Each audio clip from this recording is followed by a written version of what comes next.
जय मरी माता मित्रों, स्पिरिचुअल ध्यान चैनल में आप सबका एक बार फिर स्वागत है। आशा करता हूँ माता मरी कृपा आप सब पर बनी रहे। आज मैं आपके लिए पिशाच साधना लेकर आया हूँ, होली स्पेशल, जो आपको 3 दिवसीय है। जिस दिन से होलिका जलेगी उस रात से आपको करनी है। और ये जो परिवा होता है होली के एक दिन बाद, वो रात तक ये साधना चलेगी। आपको ये साधना से अनुभव ये मिलेंगे कि हाँ, पितृ योनि की शक्तियाँ कितनी पावरफुल होती हैं और कितनी नुकसानदायक भी हो सकती हैं और कितनी सकारात्मक भी हो सकती हैं अगर आप उसको यूज़ करें। क्योंकि आपने देखा होगा, कई लोग पहले ही भैरव काली करने बैठ जाते हैं और उनको सालों तक वो जाप करते रहते हैं, लेकिन वो सिद्ध नहीं होते। कारण इसका ये है क्योंकि आप पहले नीचे इनके जो चेल चपाटी हैं, बोलना चाहिए कि बहुत तुच्छ, इनके पास तो जाइए, धीरे धीरे करके आप स्टेप बाय स्टेप बढ़ते जाएंगे। तो ये साधना है क्या? पिशाच। पिशाच एक ऐसी योनि है शमशान में जो बहुत ही पावरफुल और सटीक है। काम करने में कोई भी काम वो बहुत जल्दी कर सकता है। ठीक, तो आपको करना क्या है? सबसे पहले आपको रात्रि के समय निर्जन स्थान पर देखना है।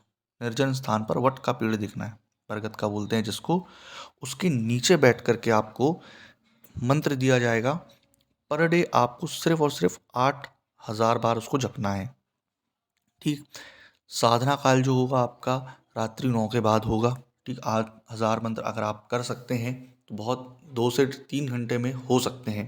ठीक, और इतना कोई बड़ा मंत्र नहीं रहता, इसलिए तो ये मंत्र जल्दी से जल्द हो जाएगा। अब दूसरे जब दिन आप जाएंगे फिर वो मंत्र करना है 8,000 बार। तीसरे दिन जाएंगे तब आपको हवन डालना है। ठीक, जो दशांश हवन होता है 10% का, 2 दिन का आपको है। जैसे आपने जिस दिन होलिका जली उस दिन से चालू किया, फिर दूसरे दिन चालू किया, लास्ट के दिन आपको उसका 10% हवन करना है। जैसे ही आप उसका 10% हवन करेंगे तो आपको ये प्रत्यक्षीकरण होगा। ठीक, ये इस चीज़ की गारंटी है कि प्रत्यक्षीकरण होगा। परंतु अगर आप ये कर रहे हैं तो भैरव बंधन अवश्य लगवाएं अपने ऊपर। उसके बिना मैं ये साधना आपको नहीं दे सकता, क्योंकि इस पे आपको ये रहेगा कि आपकी जान को भी खतरा है। आप इस योनि का अनिष्ट कार्यों में उपयोग ना करें कभी। इस कारण से भैरव बंधन आपको दिया जाता है।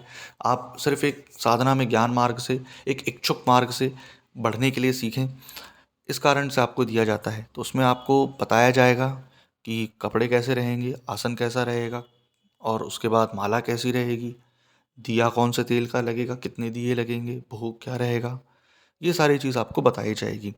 उड़द के दाने वगैरह आपको लगेंगे, क्योंकि इसमें दशांश हवन किस लकड़ी से होगा, दिशा क्या रहेगी, पेड़ की दिशा, आपके मुंह की दिशा कैसी रहेगी, आपको किस स्थान पर बैठना है पेड़ में।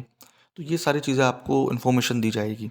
ये साधना से आप षटकर्म में एक प्रयोग जो है ना, जो अनिष्ट काम का, जैसे किसी को उच्चाटित करना है, किसी को परेशान करना है, वो सारी चीज़ कर सकते हो।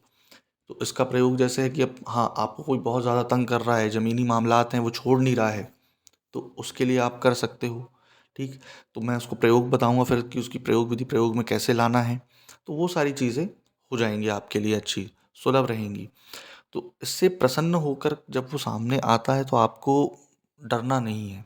ठीक, जब आपको बताया जाएगा कि घेरा बंधन कैसे लगाना है, शरीर बंधन कैसे लगाना है, आसन को कैसे बांधना है ना, तो आपको ये एक रास्ता खोलेगा। रास्ता किस चीज़ तक के लिए खोलेगा? हाँ, ऊपर बढ़ने के लिए, जो आपको रास्ता लेकर जाएगा भैरव तक, भैरवी तक। क्योंकि अपन पहले ही भैरव करने बैठ गए, पहले ही भैरवी करने बैठ गए, पहले इनसे तो जूझ लो इतनी योनियों से, उसके बाद भैरव भैरवी के पास जाना। क्योंकि भैरव बहुत ऊंची चीज़ है और बहुत ऊंची शक्ति है। इसलिए इसलिए बोलते हैं ना, कई लोग जपते रहते, क्योंकि आप जब ये साधना कर लोगे तो ये बंदा बाबा के पास जाके बोलेगा कि नहीं, आपकी सिफारिश बाबा से करेगा। इस कारण से तो अगर आपको ये साधना चाहिए हो तो आप पिशाच साधना के लिए नीचे संपर्क सूत्र में दे देता हूँ। आप हमसे बात कर लीजिए और आपको बताया जाएगा बंधन कैसे डालना है, और आप ये साधना कर सकते हैं। आशा करता हूँ आपको ये जानकारी पसंद आई हो। जय माँ मरी।